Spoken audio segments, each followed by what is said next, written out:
My parents are not Muslim. My wife is in the audience and she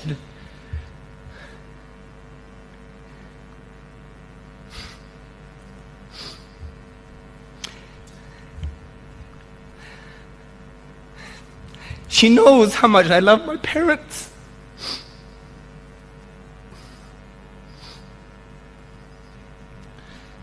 And my parents love me.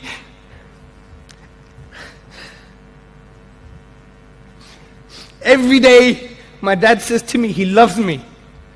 Many of us don't even have this as Muslims.